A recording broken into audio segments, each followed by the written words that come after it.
কাজী নজরুল ইসলাম কবি। আর আমার এই সমালোচনার মানে এই নয় যে শ্রদ্ধা নেই, আপন জায়গায় কবি হিসাবে তার শ্রদ্ধা আছে, কিন্তু তারা আকীদার ইতিম ছিলেন, সঠিক ইসলাম সম্পর্কে তাদের কোনো জ্ঞান ছিল না।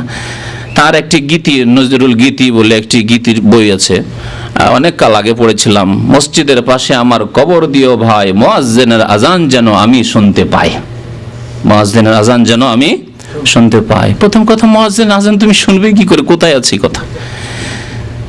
আর ধরেই নিলাম শুনলে ফায়দাই কি আছে তোমার? কবরে যাওয়ার পরে তোমার আকীদা আমল ফায়দা দেবে, ঈমান, অন্তরের বিশ্বাস আর কাজ কর্ম, ভালো কথা, জিকির, আজকার, তাসবিহ, তাহলিল, ফরজ, নফল, সুন্নত, মুস্তাহাব, ইবাদত, বন্দেগী কাজ দিয়ে মানুষের সাথে সদাচরণ, মাতা পিতার সাথে সদ্ব্যবহার, ছেলে মেয়ে স্ত্রীর সাথে সদ্ব্যবহার, মানব জাতির সাথে ভালো আচরণ, এইগুলি কাজে আসবে, আমল কাজে আসবে। কবরের জীবন, পরলৌকিক জীবনে না কোনো কিছু শোনা কাজে আসবে, না কোনো সোর্স কাজে আসবে, ব্যাকিং কাজে আসবে, ওইসব কাজে আসবে না। কাজে আসবে সঠিক বিশ্বাস, বিশুদ্ধ আকীদা আর আমলে সলেহ, নেক আমল।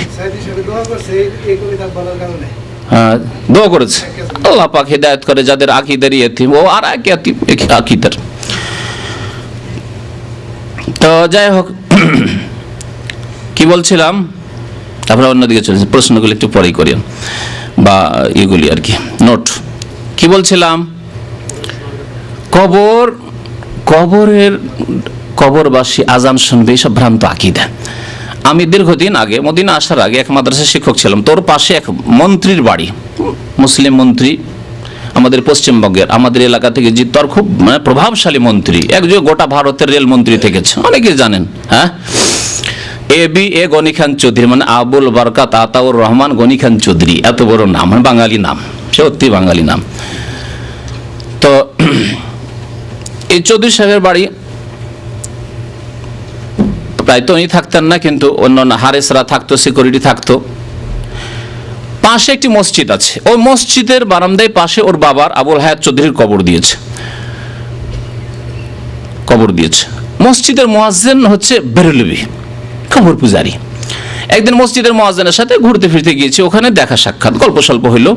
আজান দিয়ে দেখি মুয়াজ্জিন টান দিয়েছে, নামাজ পড়াপড়ি নেই, ডিউটি হচ্ছে আজান দেওয়া। মজার কথা, আজান দিয়ে টান দিয়েছে। জিজ্ঞাসা করলাম, আমরা নামাজ পড়বো মসজিদে গিয়ে, যেহেতু ওখানে মাগরিব হয়ে গেছে।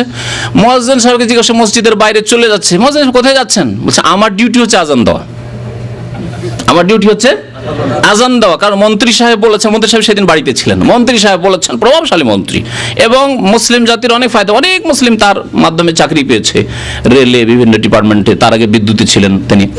যাই হোক, তো কিন্তু আকীদা, ভ্রান্ত আকীদা। মন্ত্রী সাহেবের অর্ডার যে 5 ওয়াক্ত টাইম টু টাইম আজান হইতে হবে, কারণ আমার আব্বা ওখানে শুয়ে আছে, যতক্ষণ আমার আব্বা আজানটা 5 ওয়াক্ত শুনতে পায়। বুঝলেন? তাহলে আমাদের বিদ্যার উৎস হচ্ছে নজরুল গীতি, কোরআন সুন্নাহ নয়। মন্ত্রী সাহেবের বিদ্যার উৎস হচ্ছে নজরুল গীতি, মসজিদের পাশে আমার কবর দিও ভাই, মুয়াজ্জিনের আজান যেন আমি শুনতে পাই, কোরআন সুন্নাহ নয়।